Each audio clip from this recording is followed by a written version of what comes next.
Во Грција во 1893 година е завршен Коринскиот канал. Во 1897 година започнува Грчко-турската војна во која Грција е поразена. Со мајскиот пуч во 1903 во Србија е направен атентат на кралот Александар Обреновиќ, зад кој стои организацијата Црна рака. На власт доаѓа Петар I од династијата Караџорџевиќ. Во 1894 е роден бугарскиот престолонаследник принцот Борис III, кој што подоцна ќе стане бугарски цар. Во 1894 се случи катастрофален земјотрес во Истанбул. Македонија кон крајот на 19. век се наоѓала под отоманско владење. Таа била земјата која што меѓу првите ќе занеме под азискиот камшик, а меѓу последните ќе го изговори зборот слобода. Генерации македонци ги положија своите животи за слободата на својата татковина, но попусто свирепиот султан е поврел и од оганот. Приказната за Македонија почнувала од Босфорот и завршувала таму, во ќелиите и влажните визби натопени со крвта на македонските херои. Но, како одминувало времето, се раѓале нови генерации, нови идеи, нови поделби, додека балканските држави ги пуштале своите краци на султанско тло, болниот од Босфорот почнувал да старее. При крајот на 19. век, европска Турција живееше на стаклена калдерма, разнишана и подкршена од долгите и исцрпувачки војни. Последниот бастион беше Македонија. Оттаму Турција ги бранеше границите на своето владење. Под налетот на соседните млади и нови држави, турците ја поделија Македонија на 3 вилаети – Солунски, Битолски и Скопски. Целиот воен апарат беше наталожен во земјата на македонците, кои под маската на земјоделци и сточари ги криеја лицата на прекалени револуционери. Токму во ова време ќе се изроди генерација храбри мажи кои ќе го развијат бајракот на долго посакуваната слобода. Оваа генерација ќе биде сведок на падот на еден стар поредок и зачеток на нов, кој што таа ќе го основа, а во името на револуцијата, нивниот идеал, со срце, со пушка и со перо, ќе навести дека не е лесно да се живее по смртта. Во последната деценија на 19. век во Македонија започнала засилена револуционерна активност со центар во Солун. Летото 1891 година во Битола Дамјан Груев покренал акција за конспиративно организирање. Во 1892 година Иван Хаджи Николов во Солун размислува за создавање тајна македонска револуционерна организација. Кога Груев се вратил во Солун, дошло до поврзување на македонските интелектуалци. Тие формирале револуционерна група и одлучиле да создадат тајна револуционерна организација која што ќе го организира, ќе го подготви и ќе го предводи македонскиот народ во борбата за ослободување и за создавање самостојна држава Македонија. Тогаш пред нив се поставило прашањето за авторитетен, компетентен предводник лидер. Нивниот избор бил Гоце Делчев, кој во тоа време бил питомец на военото училиште. Гоце Делчев е човек кој што одиграл круцијално значење при воспоставувањето на организацијските канали кон Бугарија, а тие и се потребни на организацијата за да може оттаму да се врши и легална достава на весници, литература и се разбира најмногоце оружје. Тој е човекот кој што имаше и прво воено-стратегиско искуство. Тој беше школуван човек. Второ, со сите оние карактеристики негови, тој практично беше роден лидер, да биде или, како викаме, водач, кој што можеше да се наметне со својот авторитет. На нивната средба на Гоце Делчев му била представена идејата за создавање тајна македонска револуционерна организација. Делчев ја примил со воодушевување и се обврзал по завршувањето на военото училиште да се врати во Македонија за да се посвети на македонското револуционерно ослободително дело. На 23. октомври по стариот календар се состанале видните македонски интелектуалци: Дамјан Груев од село Смилево Битолско, професор Петар Поп-Арсов од село Богомила Велешко, професор Христо Батамџиев од село Гуменџе Ениџе Вардарско, професор доктор Христо Татарчев од Ресен, лекар, и Иван Хаджи Николов од Кукуш, и ја основале Македонската револуционерна организација. На основачкиот состанок ги определиле карактерот и целите, а ги утврдиле и основните принципи и стратегијата за действување на организацијата. Прво, Македонската револуционерна организација да действува на целата територија на Македонија, во нејзините природни и историски граници. Второ, организацијата да биде револуционерна, конспиративна. Трето, да биде самостојна и независна.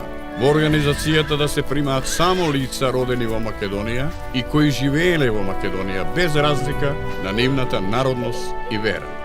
Четврто, кај македонскиот народ да буди сознание за самозаштита, револуционерната идеја да ја шири усно и преку печат и да го подготви народот за оружено востание со сопствени сили да се бори и избори за свое ослободување и создавање самостојна држава. При утврдување на целта, основачите на организацијата се раководиле според меѓународната положба на Македонија. Го зеле предвид и ставот на европските големи сили и непријателското обкружување од агресивните соседни држави. Се определиле за остварување потполна политичка автономија на Македонија како етапа кон создавање самостојна и независна држава. Шесте големи сили по Берлинскиот договор, односно Конгрес, воспостави еден поредок на Балканот и тие тој поредок сакаа по секоја цена да го зачуваат затоа што не беа подготвени на тој регион од посебно значење стратегиско за ним, за сите ним поединечно, но и колективно. Затоа тие настојуваа по секоја цена да се држи Македонија во составот на Смолинскиот држава. Со создавањето на организацијата, која што според доктор Христо Татарчев го носела името Македонска револуционерна организација, а комитетот Централен македонски револуционерен комитет, почнала новата епоха во поновата историја на Македонија. Ова е историски настан кој како патоказ трајно ја предодредил иднината на македонскиот народ како државотворен народ. На состанокот одржан на почетокот на јануари 1894 година во Солун бил усвоен уставот на организацијата подготвен од Петар Поп-Арсов. По усвојувањето на уставот се конституирал Централниот комитет со председател доктор Христо Татарчев, а за секретар бил избран Дамјан Груев.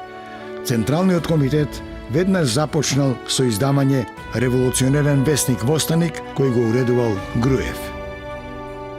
До средината на 1894 година револуционерната организација била проширена во поголемите градови. Летото 1894 година од 27 до 29 август во Ресен се одржало тридневно советување на раководството на Централниот комитет со видни членови на организацијата. Советувањето било одржано за време на осветувањето на ново изградената црква Свети Кирил и Методий. Биле донесени приоритетните одлуки. Да се воспостави функционална организацијска структура со формирање на 3 револуционерни окрузи – Солунски, Битолски и Скопски, со окружни комитети раководени од лица со потребен авторитет. Финансирањето да се врши од членовите и придонеси од поддржувачи на револуционерното ослободително дело, да се засили пропагирањето на револуционерната идеја со создавање на нови весници и револуционерна литература. При крајот на 1894 година бил усвоен правилник на организацијата со кој било воспоставено демократско, централизирано уредување со примена на изборниот принцип, избирање на раководните личности и членовите на органите и телата. По ресенското советување почнале да се издаваат и револуционерните вестници Бунтовник и На оружје. Есента 1894 година на организацијата и се приклучиле Гоце Делчев, Перетошев, Христо Матов и Ѓорче Петров. За кратко време, организацијата постигнала голем подем. До средината на 1895 година таа се проширила на целата територија на Македонија, вклучувајќи ги и македонските села. Организацијата воспоставила целосна структура на органи – окружни, околински, градски и селски комитети. Со уставот на организацијата се воспоставила сувереност на организационата територија под девизата Македонија на македонците. Македонската револуционерна организација била и останува тајна, но не и за Бугарија, за која била само внатрешна револуционерна организација која бугарите сакале да ја употребат за постигнување на нивната државна политика. Поне цела година од конституирањето на Централниот комитет, Бугарија ја утврдила својата стратегија за действување против организацијата во Македонија. И тоа со создавање паралелна организација од многобројната македонска емиграција во Бугарија, чие што раководство во Софија ќе се наметне како врховно раководство.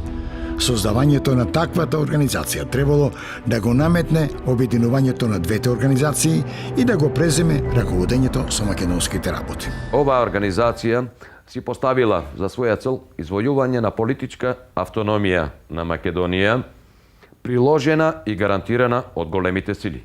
Така е впишено во нивниот статут. Методите и начините до кои што треба се стигне за тоа се различни. И сето тоа е вред, доколку нема позадина. Меѓутоа, овде имаме голема позадина, а тоа е поддршката од бугарските политички кругови за оваа акција на самиот комитет. Врховниот комитет се стави во служба на бугарската државна политика и бугарска државна политика сметаше преку тој комитет дека ќе превземе раководењето со Македонската револуционерна организацијата во Македонија и полека ќе моделирало, ќе прилагодува на потребите и интереси на бугарска државна политика. Во декември истата година, во Софискиот комитет влегле активни и резервни офицери на бугарската војска под председателство на генералот Даниил Николаев, со што Софискиот комитет објавил дека го презема раководењето со македонското ослободително движење. Водечките личности на организацијата на состанокот одржан во Солун летото 1895 година договориле да се преземат мерки за запирање на надворешното посегање по организацијата. Гоце Делчев отпатувал во Софија со задача да спречи секакво надворешно мешање во работите на внатрешната револуционерна организација во Македонија. Со определување на свој задграничен представник, а веднаш потоа и со представништво, внатрешната македонска револуционерна организација ја демонстрирала својата самостојност и независност. Организацијата презема мерки за спречување на надворешното мешање. Во февруари 1896 година во Софија Делчев се состанал со генералот Николаев. Го предупредил дека револуционерната организација во Македонија била и останува самостојна и независна, единствен легитимен представник на Македонија и дека нема да дозволи мешање во внатрешните работи. Софискиот комитет, инструиран и поддржуван од владата на Бугарија, започнал да префрлува вооружени чети во Македонија и со атентати да провоцира засилување на теророт на властите на османлиската држава над македонското население, со што требало да се парализира дејноста на внатрешната револуционерна организација. Во летото 1895 година од територијата на Бугарија била преземена провокативна четничка акција во Горноџумајско и во Мелничко. Тие на војнички план доживеа катастрофа во Османската империја, бидејќи на османските власти им беше познато дека навлегуваат чети од Бугарија во Македонија, па затоа ги пресретнаа уште по патиштата. Единствен нешто поголем успех постигнал одредот на Борис Сарафов, кој што успеал неколку часови да влезе и да се задржи во градчето Мелник. Го запалиле затворот, ги пуштиле политичките затвореници и веднаш потоа и тие се повлекле назад. Оваа провокација, овој настан и овој успех на Сарафов во Мелник подосна послужил како аргумент за да се оправда срамот и неуспехот на останатите дружини кои што навлегле во Македонија и затоа е наречена Мелничко востание. На 19 февруари 1897 година Бугарија и Србија потпишале тајна спогодба за меѓусебно толерирање на пропагандната дејност во Македонија. Во истото време, бугарската влада почнала да презема конкретни мерки против внатрешната револуционерна организација. Бугарската екзархија и Софискиот комитет, по налог од бугарската влада, со активно учество на подполковникот Анастас Јанков, кој што бил доверливо лице и личен пријател на бугарскиот кнез Фердинанд, организирале формирање на тајно бугарско револуционерно братство внатре во Македонија. Братството било формирано во март 1897 година во Солун под раководство на бугаринот Иван Гарванов. Во него влегле проекзархистички определени македонци. За финансирање на тајното братство и за негово јавно дејствување, во ноември, бугарскиот трговски агент во Солун формирал легално бугарско добротворно братство Милосрдие, во кое членувале сите припадници на тајното братство. Тајното бугарско братство добило задача да ги преземе позициите на револуционерната организација и да се присили да го прифати Врховниот комитет за врховно раководство, а ако тоа не успеало, да го преземе раководењето со организацијата со инфилтрирање во неа. Кога сето тоа не успеваше, беше формирана, се обидува да формира натре паралелна организација, Бугарското револуционерно братство во Солун. Начело со Гарванов, бугарин, етнички бугарин кој што дојде, беше пратен со таква мисија во Македонија. И тој формира едно јадро во Солун, меѓутоа успеа и во внатрешноста, подржувано од дипломатското представништво, од екзархијата, дури во внатрешноста на Македонија во поедини места да се формираат нивни, така речеме, филијали или групи. За намалување на незината отпорност, братството започнало со разоткривање на мрежата на организацијата и со елиминирање на незините водечки личности. Тоа стана многу опасно за револуционарна организација, додека од надвор се дејствуваше, многу полесно се спречуваше, а сега кога внатре се појави, тогаш се постави прашањето за односот. На неколкуте советување на Централниот комитет дури се завзеде став да се за пресметка со оним за нивна ликвидација. Меѓутоа, за да не дојде да се предизвика внатрешни судри во Македонија, оние што, да речеме, поумерените составовите во во Централниот комитет завзела став дека треба да се постигне договор, односно тие да се интегрираат во организација. Во септември 1899 година Иван Гарванов, по инструкција од Софија, на председателот на Централниот комитет Христо Татарчев му предложил да го распушти братството, под услов неговите членови да влезат во организацијата. Татарчев дал согласност, поддржан од Иван Хаджи Николов. Братството се расформирало. Гарванов бил кооптиран во Солунскиот окружен комитет, што подоцна се покажало како фатален превид на Татарчев. Одлуката да се вклучат Гарванов и неговите привреди организацијата, нели Ѓорче го дефинира како пуштање на волкот во трлото на овците. И тоа имаше она пресудно понатаму за развојот на состојбите во Македонија. Дејноста на организацијата продолжила и се одвивала во најстрога тајност. Секој незин припадник бил должен да се придржува на пропишаните мерки за конспиративност при подготвување и изведување на секоја акција. За обезбедување на конспиративноста на внатрешните врски биле воспоставени курирска служба и тајна пошта. Одлуките и наредбите на повисоките органи, извештаите, писмата и другите доверливи материјали биле пренесувани преку тајни канали од курири, одбрани лица, подготвени да издржат и најжестоко мачење, па и да го жртвуваат својот живот. Тоа е посведочено со настанот од 19. април 1896 година во Битола, Когедон Стојанов при пренесувањето бомби бил откриен. Откривањето е сосема случајно. Него го направиле колџиите од режијата за тутун, барајќи илегално шверцување на тутун во товарот на Доне, всушност откриле бомби. Доне е затворен, меѓутоа и покрај сета тортура што е спроведена над него, тој не признал ништо и власта не успеала да открие буквално ништо, иако биле спроведени опсежни истражни действија и во Битола и во Штип. Како резултат од оваа афера, ние имаме всушност еден позитивен настан, кој што придонел за афирмација на издржливоста на луѓето членови на организацијата. За зачувување на тајноста, преписката била шифрирана. За документите од посебен доверлив карактер со третман на апсолутно тајна, била употребувана шифрирана азбука, тајно писмо со хемиско невидливо мастило. За кореспонденција меѓу Централниот комитет и окружните комитети, за градовите и личностите биле определени псевдоними Светагора за Солун, Ерусалим за Битола, Женева и Белград за Охрид, Цирих за Струга и други. Потоа Ахил за Гоце Делчев, Марко за Ѓорче Петров и други.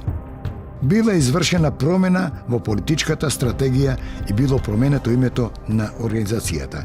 Таа била преименувана во тајна Македонско-Одринска револуционерна организација. Со усвојување на уставот била воведена нова поделба на реони.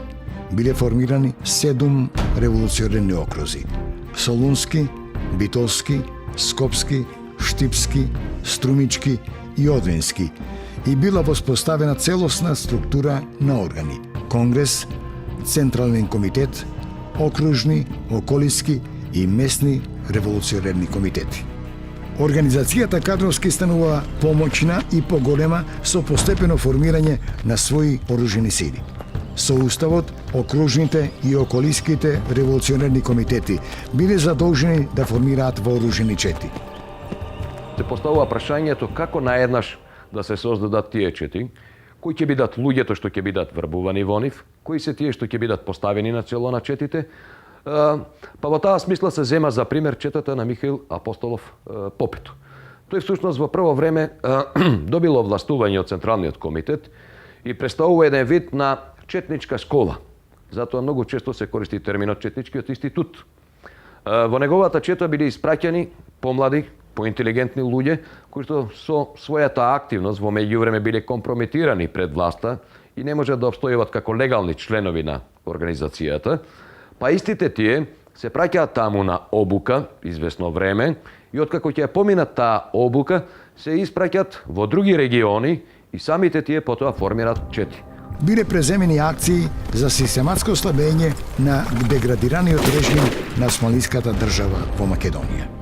Со посебен правилник од 1900 година, составен од Гоце Делчев, било регулирано формирањето, намената, просторното разместување по реони, како и употребата, начинот на действувањето на вооружените чети, нивното раководење и дисциплината.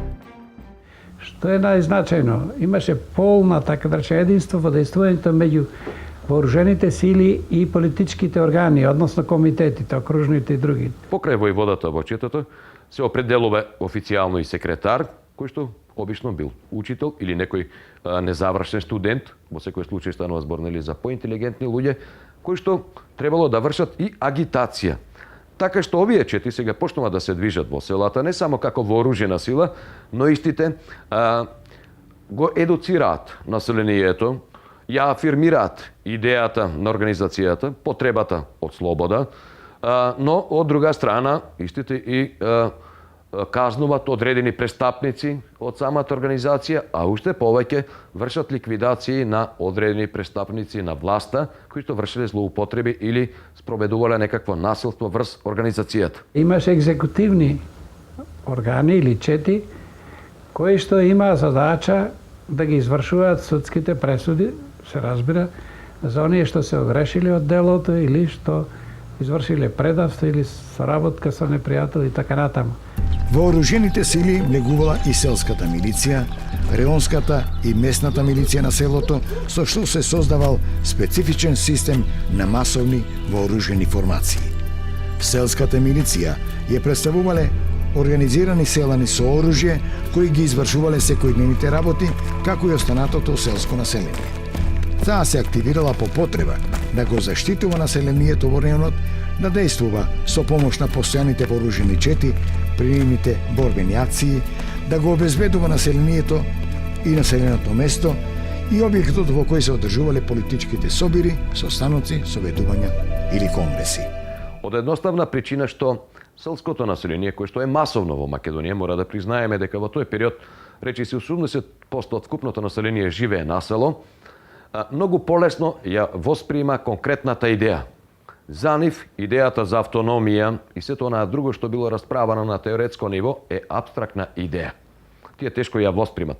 Меѓутоа, кога тие ќе почувствуваат дека во нивното село доаѓаат нивни луѓе, познаници, кои што се осмелиле да се спротистават на власта и шетаат со оружје и се спротиставуваат на власта, тогаш веќе ослободителната идеја за нив добива конкретен материјален израз.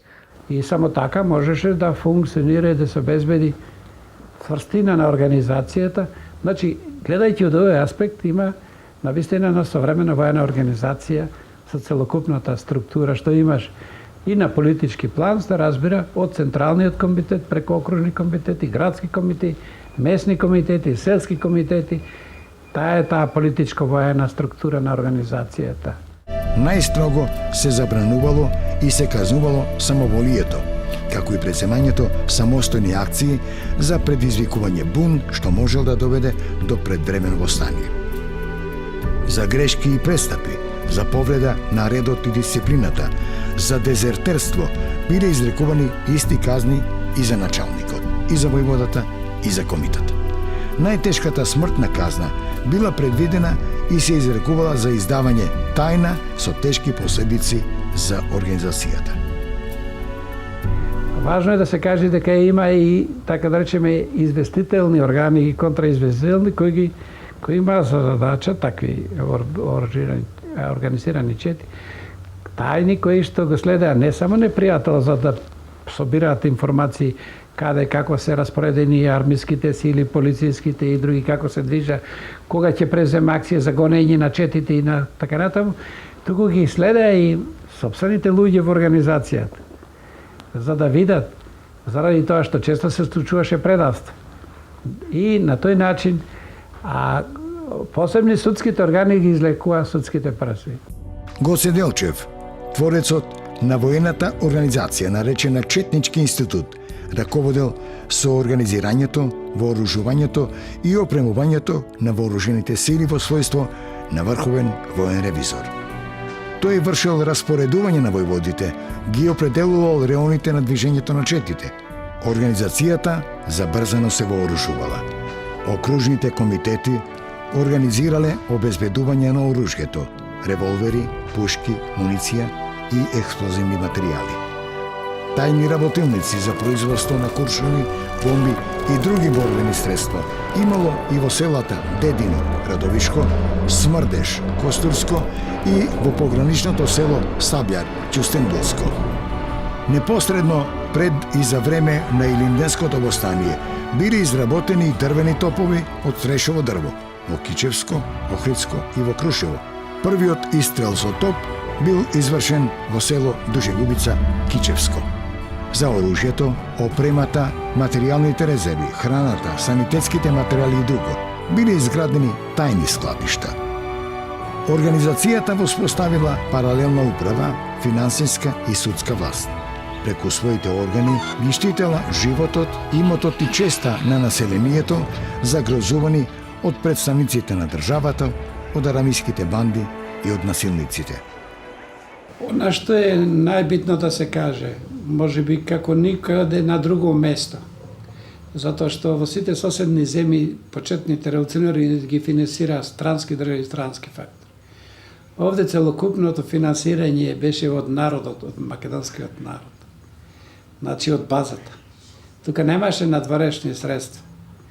И врз таа основа можеше да се изгради и така цврста организација и така силна воена структура на организација. Но со тек на времето, како се проширува дејност на организацијата, значи се зголемуваат и незините финансиски потреби, па затоа уште во почеток е предвидено дека мора да има постојат и други начини на финансирање, па во таа смисла е допуштено дека организацијата може да се финансира и со доброволни прилози на луѓе, членови на организацијата, кои што се поимотни, значи тие да внесат известна сума во организацијата, или пак од луѓе кои што не се членови на организацијата, но се симпатизери на ослободителната идеја. За обезбедувањето на потребните средства, организацијата вовела прогресивно даночно задолжување според имотната состојба на домаќинствата, така наречен револуционерен данок. Вообичаено на таквите им се издава расписка, тоа е значи документ, потврда, со којто се потврдува дека внеле известна сума во касата на организацијата. За неизвршување на даночните обрски биле предвидени строги санкции. За ненавремено плаќање било предвидено двојно даночување, а за одбивањето на плаќањето и најстрога смртна казна. Средствата од глобите од паричните казни се користеле за купување оружје. Македонското население своите спорови ги решавало во судовите на организацијата. Незините органи ги решавали брачните спорови и бракоразводните дела кои биле во надлежност на црковните институции. Во граѓанските, имотни и други спорови, овие судови се наметнале како реална судска власт до тој степен што и муслиманите во споровите со македонци ги предпочитале судовите на ВМРО пред судовите на османлиската држава. Спроведувањето на одлуките на телата и судските решенија на револуционерните судови ги извршувале посебните органи. Во првата фаза специјални вооружени групи, а потоа територијалните чети и тајната извршна полиција. Организацијата реализирала и своја социјална политика. Управните тела во пракса ги спроведувале нормативните одредби за заштита и за помагање на сиромашните. Така се постапувало кога се определувале обврските на луѓето во македонските села и во градовите во облик на даноци и други давачки, како храна и облека за четите. Сите слоеви на македонскиот народ имале интерес за отфрлање на власта на османлиската држава и за создавање македонска држава. Организацијата прераснала во масовно народно ослободително движење. Била создадена македонска тајна држава во османлиската држава. На 21 јуни, 7 јули, по нов календар, 1901 година, на Иванден, во манастирот Света Петка, во село Велгошти, Охридско, при осветувањето и давањето благослов на чета на организацијата, свештеникот Анастас Темјанов рекол: Ја осветувам и ја благословувам воскреснатата Самуилова војска. Организацијата прогласила суверенитет и територијален интегритет на Македонија. Вооружените чети на Врховниот комитет од Софија биле прогонувани и враќани во Бугарија, давајќи на знаење дека организацијата е единствениот легитимен политички представник на Македонија и воен фактор што требало да се респектира. Од таа позиција, организацијата ги определила своите односи со соседните држави и со другите надворешни фактори, а со тоа и со својата надворешна политика. Надворешната политика ја спроведувала преку задграничните представништва во Софија од 28 декември 1895 година, во Атина од 1900 година и преку комитетот во Цариград и тајните кружоци на македонските студенти во Русија. До почетокот на 1903 година македонскиот народ идејно и морално бил подготвен за секакви жртви за ослободување и за создавање своја држава.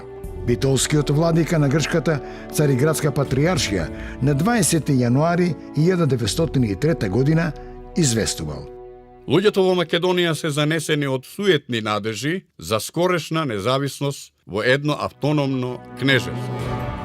Во предилинденскиот период најголемо значење и со најдалекусежни последици е Солунската провала, која што настанала во почетокот во јануари 1901 година.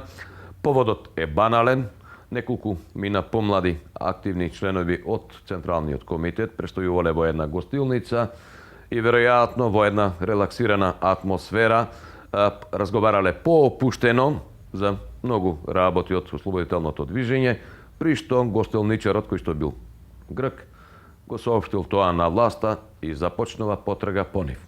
Како последица на целата оваа провала се уапсени сите членови на Централниот комитет, меѓу кои Христо Татарчев, Иван Каджиниколов, Пере Тошев и Христо Матов. Практично немаше Централен комитет. Сите членови на Централниот комитет беа осудени и испратени на заточеништо, нели, во Мала Азија, и на тој начин практично беше извршен формален преврат во организација. Последен од нив на слобода останал Иван Каджиниколов, кој што во момент на очекување на соственото апсење ги предал шифрите, печатот и се друго во рацете на Иван Гарванов. И сега Гарванов си вклучи некои своји луѓе, неколку своји луѓе, за да го, така наречеме, комплетира, така наречеме, Централниот комитет. И веднаш првата задача му беше да ја реализира онаа стратегијата на надворешниот фактор. Да се донесе, да се издейства донесена одлука што побрзо се крене во стание. Во септември 1902 година Врховниот комитет одлучил да испровоцира востание со цел да се ослаби револуционерната организација. На 23 септември добро вооружени чети предводени од офицери на бугарската војска под раководство на генералот Иван Цончев навлегле во Џумајско и објавиле востание.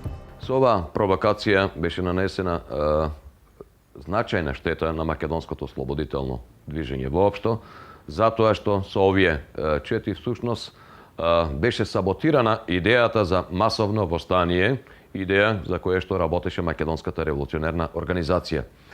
Освен тоа, со оваа провокација беа испровоцирани османските власти кои што спроведоа жестоки репресивни мерки во сите оние региони каде што дејствуваа врховистичките чети и беше спроведено масовно разоружување на населението. Од друга страна, со масовниот терор и репресалиите кои што ги спроведе власта во овие региони, беше демотивирано населението од тој крај. И уште повеќе мора да имаме во предвид дека од горно-џумајскиот регион, односно од североисточна Македонија во тој предел, нели, се појави голем бран на бегалци, некаде околу 2000 луѓе заминаа на територијата на Бугарија како бегалци. Се покажало невозможно македонскиот народ да се крене на востание со акции организирани од Бугарија. Веднаш бил активиран планот Иван Гарванов со приврзаниците во Централниот комитет да наметне донесување одлука за востание во пролета 1903 година со недоволно вооружениот народ. Требаше да се предизвика порано недоволно вооружен народ и подготвено востание, за да се задуши брзо и ефикасно, да се деморализира народот, да се одложи на тој начин решање на македонското прашање, како македонско прашање и да се наметнат како фактори Бугарија и другите соседни држави, значи, за неговото решавање. На Солунскиот конгрес од 2 до 4 јануари 1903 година, без учество на Гоце Делчев, Ѓорче Петров, Пере Тошев, Јане Сандански и останатите револуционери, блиски на Делчевите идеи, Гарванов се повикал на Уставот за општо востание. Со пропагандното ветување оружје и војна помош од Бугарија и издействувал да се донесе решение за востание во пролетта што предстоела. Со оглед на фактот што голем дел од учесниците на Конгресот малку ја познават вистинската состојба на теренот и малку време работеле реално на теренот, не дошло до некоја посериозна дискусија и анализирање на сите состојби во Македонија. Тие едноставно ги прифатиле аргументите на Гарванов дека состојбата е пријатна, благопријатна меѓународната положба, а опасноста од врховистите на вистина била реалност. Тоа е факт, бидејќи дури бил прикажан на Конгресот и еден таков повик од врховистите, па така тие едноставно гласале за востание. И она уште по моје мислење многу по-лошо за самото востание беше што Централниот комитет, таков како што беше, не е превзета одговорноста да раководи со организација, туку препушти секој од окружните комитети да одлучува кога ќе се крене и како ќе се води восстанието. Спротивно на она што беше централизирана, строго централизирана организација, масовно на теренот, добро екипирана, сега требаше, значи, на некој начин да се децентрализира и да се разбие координацијата во водењето на вооружените акции. За восстание била крајно неповолна и внатрешната и меѓународната ситуација. Османлиската држава никаде не била војно ангажирана, а сите европски големи сили биле против нарушување на незиниот внатрешен поредок и на мирот во Македонија, а со тоа и на мирот на Балканот. Владата на Османлиската држава, која имала на располагање огромна редовна војска со модерно вооружување, стационирана во Македонија и во соседните области, потоа нередовна војска, башибозук и многобројно муслиманско население и одврзани раце да ја употреби сета своја сила, посакувала кревање масовно восстание, заеднаш и за секогаш да се пресмета со Македонската револуционерна организација.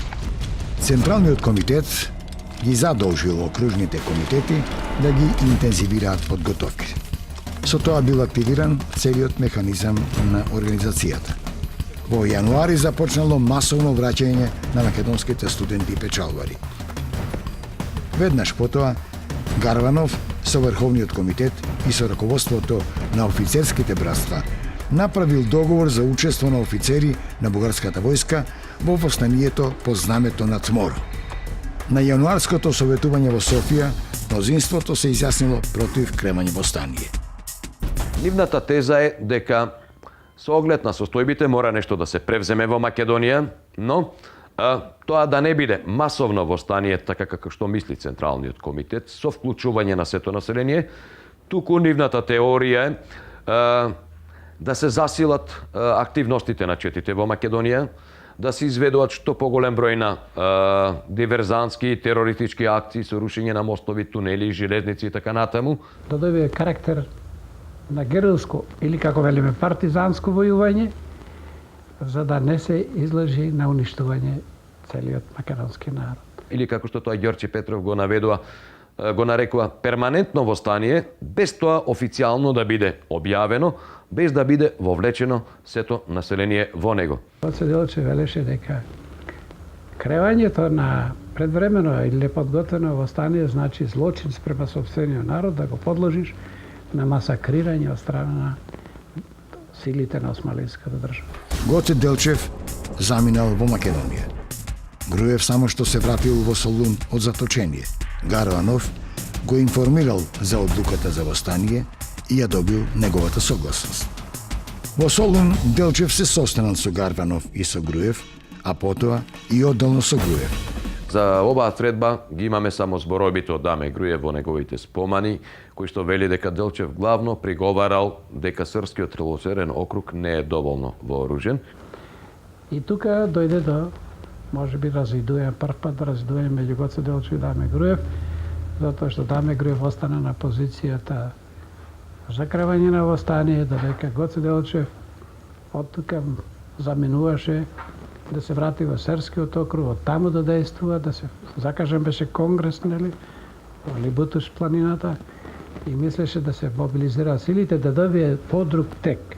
А во исто време, од тука Даме Груев заминал за Смилево, каде што требало да се одржи конгрес, на кој што треба да се разреши прашањето за восстание во Битолскиот револуционерен округ.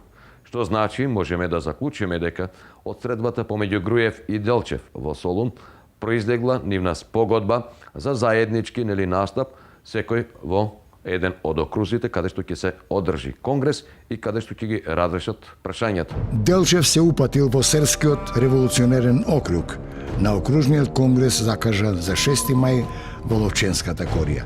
Бил следен цело време. Тогаш бил активиран планот за негово ликвидирање.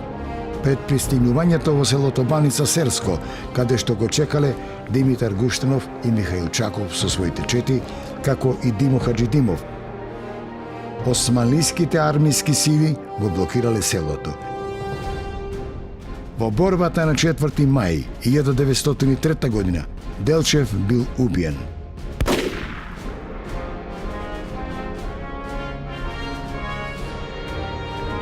По ликвидацијата на Делчев повеќе не се поставувало прашањето дали ќе има восстание, туку само кога ќе започне.